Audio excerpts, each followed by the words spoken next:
Hello everyone, welcome you all here, student.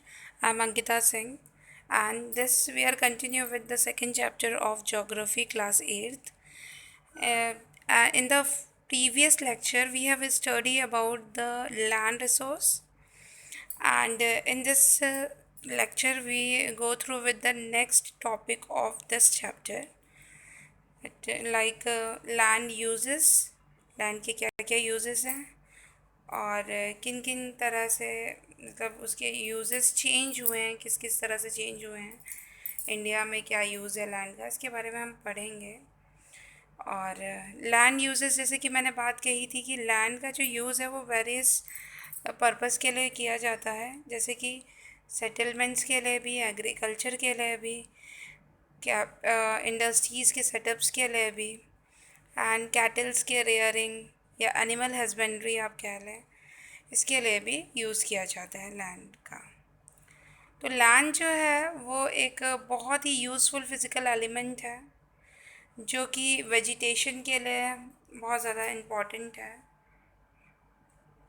और हमने देखा है कि एग्रीकल्चर सेक्टर में भी डिफरेंट डिफरेंट तरह से यूज़ किया जाता है लैंड रिसोर्स, फार्मिंग के लिए, कैटल रेयरिंग के लिए, इन सब चीज़ों के लिए। लैंड का जो यूज़ होता है वो डिपेंड करता है उसके लोकल एनवायरनमेंट के ऊपर, जैसे कि सॉइल, क्लाइमेट, पॉपुलेशन साइज़ या डेंसिटी, और कैपिटल ऑल्सो, कि कितना कैपिटल किस लैंड में यूज़ होगा। तो इन सब चीज़ों पे डिपेंड करता है लैंड का यूज़। हमने देखा है कि सालों से जो लैंड का यूज़ आ रहा है होता हुआ आ रहा है, जैसे कि हम लोग मॉडर्न एरा में हैं, धीरे धीरे बहुत सारा डेवलपमेंट, बहुत इंफ्रा डेवलप्ड हुआ है। तो इस डेवलपमेंट के बीच लैंड का बहुत ज़्यादा यूज़ बढ़ा हुआ है। कैसे चेंजेस आए हैं इस यूज़ में सालों साल में, वो भी हम देखेंगे। जैसे पॉपुलेशन बढ़ती जा रही है, वो इंक्रीजिंग रेट से बढ़ती जा रही है, जिसके वजह से लैंड की जो डिमांड है वो भी बढ़ती चली जा रही है। तो लैंड की डिमांड अलग अलग पर्पज़ से बढ़ रही है, हाउस होल्ड के पर्पज़ से, सेटलमेंट्स के लिए, एंड इंडस्ट्रीज़ के सेटअप के लिए, और भी बहुत सारे मल्टीपर्पज़ और मल्टी टास्क के लिए, मींस कि अलग अलग तरह के यूजेस के लिए बढ़ते चले जा रहे हैं, क्योंकि आजकल इतना ज़्यादा इंफ्रा बढ़ रहा है जिसकी वजह से इंडस्ट्रीज़ तो सेटअप हो ही रही हैं, साथ ही साथ और भी बहुत सारे ऐसे सोर्सेस हैं, बहुत सारी ऐसी चीज़ें हैं जो डेवलप्ड होती चली जा रही हैं, जिसकी वजह से लैंड का जो यूज़ है वो तेज़ी से बढ़ता चला जा रहा है। जैसे कि रेलवेज़ के लिए, इंडस्ट्रीज़ के लिए, एग्रीकल्चर्स के लिए, रोड्स के लिए, सेटलमेंट्स के लिए, और भी बहुत सारी माइनिंग एक्टिविटीज़ वगैरह के लिए लैंड रिसोर्स का यूज़ प्रॉपर बढ़ता चला जा रहा है। आप सब ने लैंड डिग्रेडेशन के बारे में पढ़ा होगा।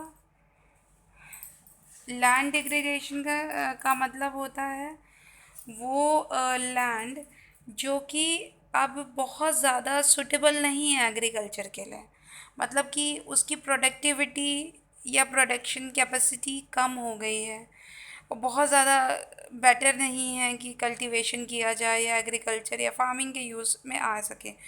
तो वो जो लैंड होता है जो मतलब बहुत ज़्यादा यूज़फुल नहीं है, अब एग्रीकल्चर के लिए सूटेबल नहीं है, वो होता है लैंड डिग्रेडेशन। उसको कहते हैं लैंड डिग्रेडेशन, मतलब कि उसकी उत्पादक क्षमता अब कम हो गई है, मतलब इतनी ज़्यादा फर्टाइल लैंड नहीं है, उन लैंड को कहते हैं डिग्रेडेड लैंड। तो ये आपने पढ़ा होगा कि कैसे मतलब लैंड का डिग्रेडेशन के बारे में आपने पढ़ा होगा, साइंस का टर्म है ये।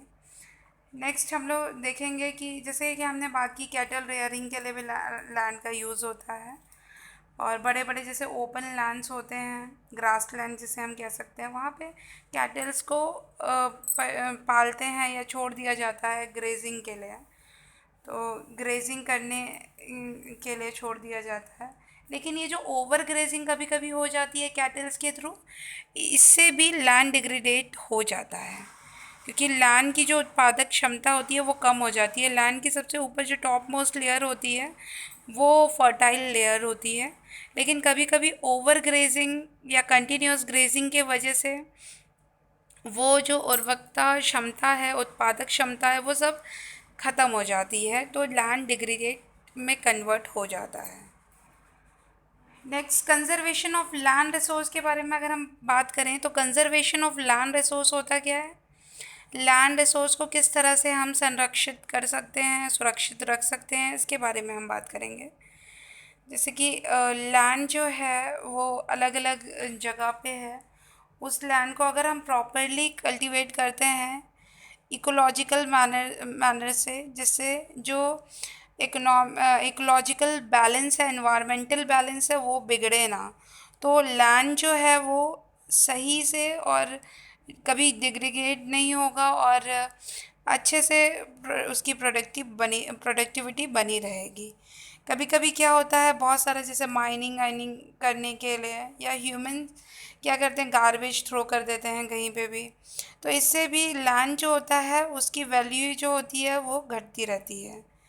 और बहुत सारी ह्यूमन एक्टिविटीज़ ऐसी हैं जैसे कि डिफॉरेस्ट्रेशन करना, इससे भी लैंड की जो प्रोडक्टिविटी है और लैंड जो है वो ख़राब होते जाते हैं। तो मतलब कि ज़्यादातर ये कोशिश करनी चाहिए अफॉरेस्ट्रेशन करने की, मतलब ज़्यादा से ज़्यादा उसको पेड़ पौधे लगाने चाहिए।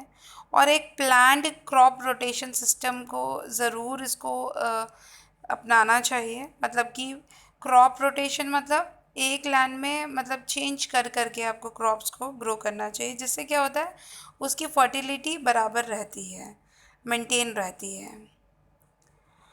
और कुछ जैसे कि बहुत सारा इंडस्ट्रीज़ भी, क्योंकि अभी लैंड का यूज़ इंडस्ट्रीज़ के सेटअप के लिए भी होता है, तो इंडस्ट्रीज़ जैसे जैसे बढ़ती चली जा रही हैं तो उसके वजह से भी लैंड जो है वो भी बहुत ज़्यादा वेस्ट होने लगता है, डिग्रेड होता रहता है, क्योंकि उसका जो वेस्ट मटेरियल है उसका डिस्पोजल सही से नहीं होता इस वजह से। तो डियर स्टूडेंट, यही थी ये बात हमने की कि लैंड रिसोर्सेज के बारे में, लैंड डिग्रेडेट कैसे होता है इसके बारे में हमने बात कही।